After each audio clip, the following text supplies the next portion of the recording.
Hello friends, पिछले lecture में हम लोग रिजल्टेंट फ्लक्स कैसे रोटेट कर रहा था और किस डायरेक्शन में रोटेट कर रहा था जो देखे थे। बट किस स्पीड से रोटेट कर रहा है उसको हम लोग जो है आज उसका कैलकुलेशन करेंगे। भले ही हम लोग बहुत पहले ही जान चुके थे कि वो रिजल्टेंट फ्लक्स वह ns स्पीड से रोटेट करेगा और जिसकी वैल्यू 120f/p होगी। डैट मीन्स 120f/p रेवोल्यूशन पर मिनट के स्पीड से क्या करेगा, इस एयर गैप में कंटिन्यूसली रोटेट करता रहेगा। लेकिन हम लोग पिछले लेक्चर में मतलब कल का लेक्चर में देखें कि 3/2 फाइव के मैग्नीट्यूड से क्लॉक वाइज डायरेक्शन में रोटेट कर रहा था। ठीक है, लेकिन सपोज यहाँ 3 फेज इंडक्शन मोटर है जिसमें एक स्टार्टर हो गया, अपर पार्ट हो गया, स्टार्टर हो गया, इसके पास रोटर है, रोटर पे रोटर कंडक्टर रखा हुआ है और यह फायर जो है डैट मीन्स रिजल्टेंट फ्लक्स जो है क्लॉकवाइज डायरेक्शन में रोटेट कर रहा है 3/2 फाइव मैग्नीट्यूड के साथ। ठीक है, और लेकिन यहाँ पे बात समझने वाला यह है कि यहाँ पे क्या है, रोटर कंडक्टर रखा हुआ है और यहाँ पे क्या है, फायर है, डैट मीन्स रिजल्टेंट फ्लक्स है।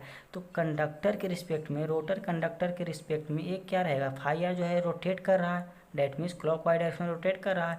लेकिन अगर हम पूछें, अगर देखें कि फायर के रिस्पेक्ट में, डैट मीन्स यह जो रोटेटिंग रिजल्टेंट फ्लक्स के रिस्पेक्ट में ये जो है कंडक्टर जो है, तो ये क्या रहेगा, ये जो है एंटी क्लॉकवाइज डायरेक्शन में, डैट मीन्स इसके अपोजिट डायरेक्शन में ये भी रोटेट करता नज़र आएगा।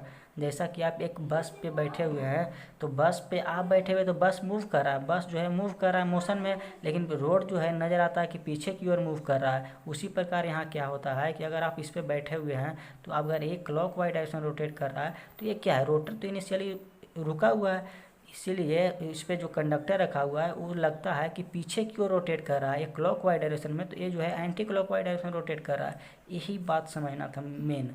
तो इस यहाँ पे क्या है उसी के अनुसार समझना है। तो यहाँ पे क्या कर दिए हैं कि टू पोल के जो है डिज़ाइन किए हैं, टू पोल के जो डिज़ाइन किए हैं, तो इसमें एक नॉर्थ पोल एक साउथ पोल है। लेकिन आप बात समझिए कि जब यह रोटर कंडक्टर जो है इसको हम क्या मान लिए, इस पर आप सपोर्टेड बैठे हुए हैं, तो ये जो क्या बोले कि अगर क्लॉकवाइज डायरेक्शन रोटेट करेगा तो ये एंटी क्लॉकवाइज डायरेक्शन रोटेट करेगा। डैट मीन्स इसको आप देखिए, इसके रिस्पेक्ट में देखिए तो कंडक्टर क्या करेगा, मूव करेगा एंटी क्लॉकवाइज डायरेक्शन में, डैट मीन्स इधर की डायरेक्शन में। तो कंडक्टर जो है, रोटर कंडक्टर यहाँ पे था, तो इस ग्राफ को आप इमेजिन कीजिए कि यहाँ पे है तो जीरो पे है ग्राफ। ठीक है, लेकिन जैसे जैसे धीरे धीरे इधर की ओर बढ़ेगा, इस कंडक्टर जो है इधर की ओर बढ़ेगा तो यहाँ पे वैल्यू इसका बढ़ेगा धीरे धीरे। लेकिन जब यहाँ पे कंडक्टर आ जाएगा तो क्या हो जाएगा, मेरा मैक्सिमम वैल्यू पहुँचेगा, डेट मीन्स यहाँ पे मैक्सिमम पहुँचेगा। लेकिन जैसे ही क्या करेगा, यहाँ से धीरे धीरे धीरे धीरे रोटर कंडक्टर जब यहाँ पहुँचेगा तो क्या होगा, फिर से जीरो आएगा। लेकिन जैसे ही रोटर कंडक्टर फिर से यहाँ पहुँच गया, डैट मीन्स इधर बढ़ेगा, तो यहाँ क्या हुआ कि इंटरचेंज कर गया, मेरा जो है डायरेक्शन चेंज कर गया। अब इस टाइम जो है नॉर्थ की ओर आ रहा था लेकिन अभी साउथ की ओर जा रहा है, इसीलिए क्या होगा कि तो यहाँ पे पॉजिटिव की ओर जा रहा था लेकिन यहाँ पे कहाँ जाएगा, निगेटिव की ओर जाएगा, निगेटिव की ओर जाएगा। डैट मीन्स यहाँ पर भी बढ़ेगा और यहाँ जाएगा तो मैक्सिमम होगा, बट अपोजिट डायरेक्शन में मैक्सिमम होगा। जैसे हम देखिए यहाँ पर भी बढ़ रहा है धीरे धीरे, इसका मैग्नीट्यूड बढ़ रहा है, बट यहाँ पर भी जाके मैक्सिमम हुआ है, बट कहाँ पर, इसके जस्ट अपोजिट डायरेक्शन में मैक्सिमम हुआ है। इसीलिए जब कंडक्टर यहाँ पे था तो जीरो पे था, यहाँ गया फिर मैक्सिमम, यहाँ गया फिर जीरो, यहाँ पर गया तो फिर मैक्सिमम, और यहाँ से पुनः उसी अगर कंडीशन में आ जाएगा जहाँ पे था वहीं पे आ जाएगा, तो पुनः फिर से क्या हो जाएगा, इसका पॉइंट जीरो हो जाएगा।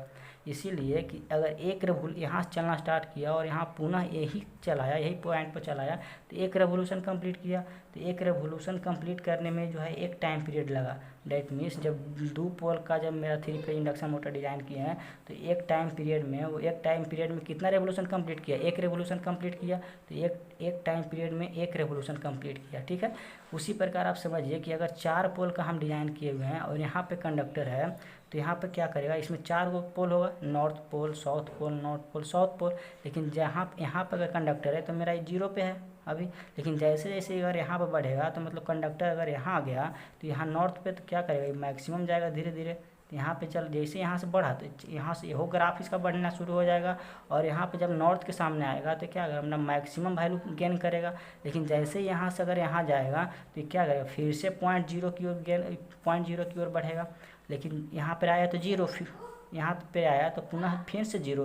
लेकिन जैसे ही यहाँ पर बढ़ेगा तो निगेटिव मैक्सिमम जाएगा और साउथ पर आ जाएगा तो निगेटिव मैक्सिमम।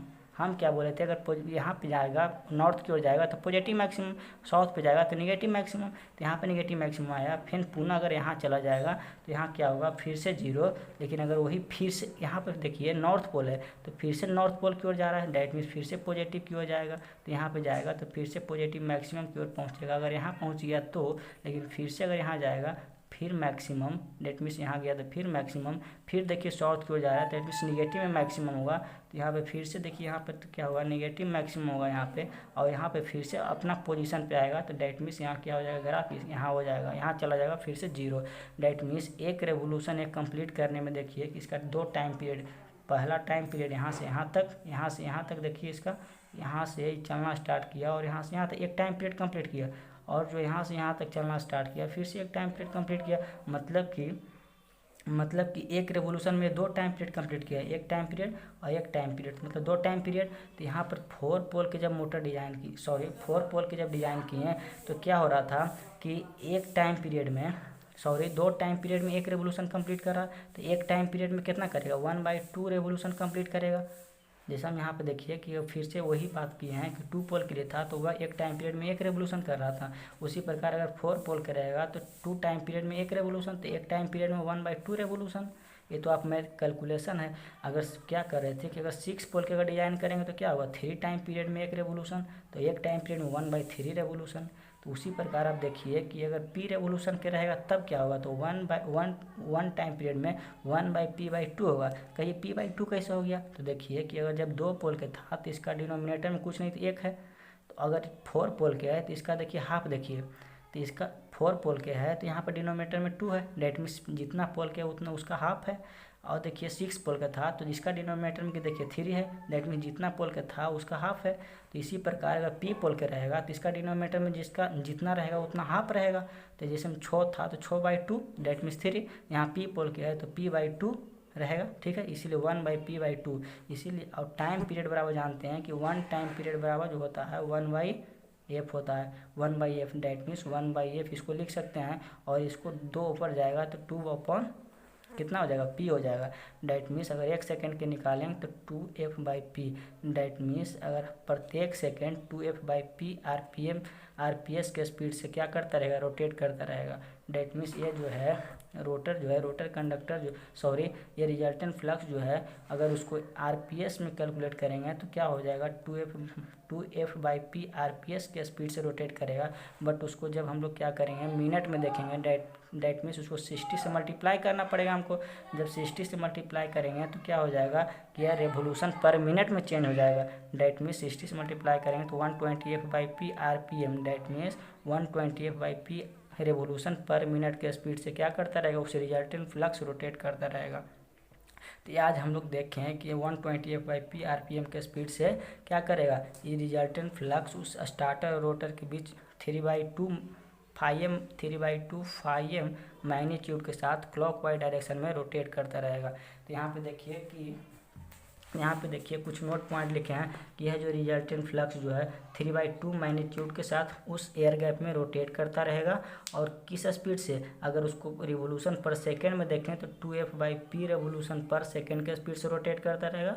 और उसको अगर मिनट में देखें तो 120f/p RPM, that means revolution पर मिनट के स्पीड से क्या करता रहेगा, वो रोटेट करता रहेगा। और देखिए यहाँ पे जो होता है स्पीड को हम लोग जो है कल मेजर करते हैं वो आरपीएम में मेजर करते हैं, रेवोल्यूशन पर मिनट या रेवोल्यूशन पर सेकंड में मेजर करते हैं। तो हम लोग एक ही बात सीखें कि यहाँ पे जो रिजल्टेंट फ्लक्स जो है फाइयर जो है वो 3/2 फाइम के स्पीड से 3/2 फाइम मैग्नीट्यूड के साथ क्लॉकवाइज डायरेक्शन में, और किस स्पीड से, इस स्पीड से 2f/p आरपीएस या फिर 120f/p आरपीएम के स्पीड से रोटेट करता रहेगा। ठीक है, तो ये आप लोग समझ चुके होंगे अच्छे से, समझ चुके होंगे। चलिए, थैंक यू, धन्यवाद।